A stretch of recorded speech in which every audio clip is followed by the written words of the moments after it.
दोस्तों अगर चैनल पर न्यू है तो सब्सक्राइब कर लें, साथ में घंटी को लाजमी दबा लें ताकि इस तरह की वीडियोस आपको मिलती रहें। मेरा नाम बानो है, मैं अपने गांव में रहती हूँ। मैं रोज़ाना सुबह उठती और खेतों में सैर करने के लिए चली जाती थी। इसके बाद मैं घर आती और अपनी यूनिवर्सिटी चली जाती। यूनिवर्सिटी से फारग होकर मैं फिर दोबारा एकेडमी चली जाती थी। मेरी ज़िंदगी का यही मामूल था और मेरी उम्र 22 साल थी। मेरे ऊपर फुल जवानी थी और मेरी दो बड़ी बहनें थीं जिनकी शादी हो चुकी थी, और एक मेरा भाई था जो अभी 10वीं क्लास में पढ़ रहा था। मेरा भाई मुझे डेली यूनिवर्सिटी छोड़ता और फिर यूनिवर्सिटी के बाद एकेडमी छोड़ता। वापसी पर मैं रिक्शे पर आती थी। मैं अपने माँ बाप की लाडली बेटी थी।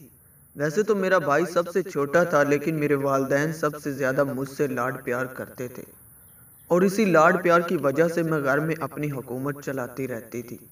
मैं शुरू से ही बहुत ज़्यादा शरारती और शर्मीली भी थी। मेरे हुस्न की तारीफ़ें पूरा गांव करता था, क्योंकि मैं इतनी ज़्यादा खूबसूरत और हसीनो जमील थी। मैं एक दिन सुबह सैर करने के लिए खेतों में गई तो मेरी नज़र एक लड़के पर पड़ी। पहले तो मुझे लग रहा था कि ये हमारे गांव का नहीं है। फिर मैंने थोड़ा नज़दीक जाकर ध्यान से देखा तो वो हमारे गांव का ही लड़का था, जिसका नाम अली हसन था, और गांव के लोग उसे हसन कहकर बुलाते थे। वो मेरी तरफ गौर से देख रहा था। पहले तो मुझे बड़ा अजीब लगा, फिर सोचा चले इससे जाकर पूछती हूँ कि मेरी तरफ ऐसे नज़रें और फाड़ के क्यों देख रहा है। फिर मैं उसके पास गई और मैंने उससे कहा, ओए तूने में तमीज़ नहीं है, ऐसे लड़कियों को घूरते हैं। उसने कहा, मैं तो इधर सैर करने आया था, मुझे थोड़ी पता था कि आप भी इधर आते हो। मैंने उससे कहा, चालाक बन रहे हो, मैं तो हर रोज़ आती हूँ लेकिन तुम आज आए हो। उसने कहा, नहीं मैं भी रोज़ आता हूँ लेकिन आज थोड़ा जल्दी आ गया हूँ। और सुनाओ क्या हाल है तुम्हारा? मैंने कहा, ठीक हूँ। मैंने उससे कहा, काम क्या करते हो? वो बोला, मैं दर्जी हूँ। मैंने कहा, अच्छा अपनी दुकान है या किसी की दुकान पर काम करते हो? उसने कहा, नहीं मेरी अपनी 2 दुकानें हैं जिन पर मैं काम करता हूँ। 2 दिन तक तो ऐसे ही हमारी मुलाकात होती रही। फिर आहिस्ता आहिस्ता हम दोनों दोस्त बन गए, और यूं हम दोनों ने एक दूसरे को अपने मोबाइल नंबर भी दे दिए। फिर हमारी घंटों मोबाइल पर बातें होना शुरू हो चुकी थी। एक दिन उसने मुझसे कहा कि मैं तुमसे अकेले में मिलकर कुछ बात करना चाहता हूँ। मैंने समझा पता नहीं कौन सी बात उसने अब करनी है, तो उससे मैंने कहा, चलें ठीक है, तुम मुझे बता दो किधर आना है, क्योंकि मैं इसे अपने घर तो बुला नहीं सकती थी। फिर इसने मुझे कहा कि तुम शाम को हमारे घर आ जाना। मैंने पहले तो सोचा कि इसके घर में पता नहीं कौन कौन रहता होगा। फिर उसने मुझे बताया था कि मेरे घर में मेरी एक माँ रहती हैं और मेरी 2 बहनें हैं जिनकी शादी हो चुकी है। फिर मैंने उससे कहा, चलें ठीक है, मैं आ जाऊंगी। कब आना है? उसने मुझसे कहा, रात को आ जाना। मैं अच्छे से तैयार हुई और घर में मैंने कहा कि एक सहेली के यहाँ जा रही हूँ, उधर पार्टी है। तो भाई ने कहा, मैं छोड़ता हूँ, लेकिन मैंने कहा, नहीं मैं रिक्शे में चली जाऊंगी। घर वालों को काफ़ी मेरे ऊपर भरोसा था तो मुझे जाने दिया, लेकिन मुझे ये नहीं पता था कि जिसके पास जा रही हूँ उसके इरादे कुछ ठीक नहीं है। जब मैं उधर पहुंची तो मैंने उसका दरवाज़ा खटखटाया और उसने मुझे अंदर बुलाया। जब कमरे में गई तो मेरे होश उड़ गए। कमरे में उसके 2 दोस्त भी बैठे हुए थे। मैं बहुत ज़्यादा परेशान हो गई कि पता नहीं ये क्या इधर कर रहे हैं। उसने कहा, कुछ नहीं होता, अंदर आ जाओ, ये मेरे बहुत अच्छे दोस्त हैं।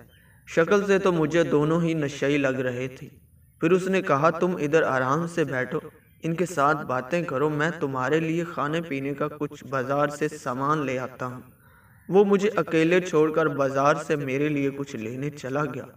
फिर क्या होना था, पहले तो मैं अंदर से डर रही थी, फिर थोड़ी सी हिम्मत की। वो मेरे साथ दोनों दोस्त बात करने लगे। सुनाओ क्या हाल है, आज तुम इधर क्या करने आई हो? अजीब अजीब किस्म के सवालात करने लगे। मैंने कहा, ये मेरा एक अच्छा दोस्त है तो उससे मिलने आई हूँ, उसको मुझसे कोई काम था। एक दोस्त उठा और उसने दरवाज़ा बंद कर दिया। मैंने उससे कहा, ये क्या कर रहे हो? उसने कहा, अपनी बकवास बंद करो। मैंने कहा, मैं अभी पुलिस को फ़ोन करती हूँ। तो दूसरे दोस्त ने मेरे हाथ से फ़ोन पकड़ लिया और मेरा फ़ोन बंद कर दिया। फिर दोनों मेरे साथ ज़बरदस्ती टूर्नामेंट करने लगे, क्योंकि मैंने आज तक इस तरह का कोई काम नहीं किया था। मैं बहुत ज़्यादा चीखी चिल्लाई कि कोई है तो मदद करे, कोई है तो मदद करे, لیکن میری مدد کرنے کوئی بھی نہیں آیا اور انہوں نے اپنا کام تمام کیا اور چلے گئے۔ جب علی حسن آیا تو میں نے اسے سارا ماجرا بتا دیا۔ وہ ہنسنے لگا اور کہنے لگا کچھ نہیں ہوتا، یہ لو 50,000 روپیہ۔ اس وقت میں حیران ہوئی کہ یہ ہنس کیوں رہا ہے۔ مجھ سے بولا اگر اسی طرح روز آؤ گے تو تمہیں بھی کچھ دنوں میں امیر کر دوں گا اور خود بھی امیر ہو جاؤں گا، پھر تم اپنی زندگی اچھے سے بسر کرنا۔ میں اپنی زندگی اچھے سے بسر کروں گا۔ مجھے اس وقت پتا چلا کہ یہ کتنا گھٹیا انسان ہے جس نے میرا استعمال کیا اور میرے ساتھ یہ سب کچھ کروایا۔ میں چپ چاپ وہاں سے چلی گئی۔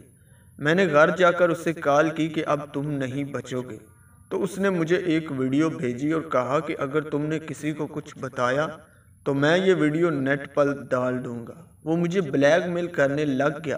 آخر میں نے ہمت کر کے اپنے بھائی کو سب کچھ بتا دیا۔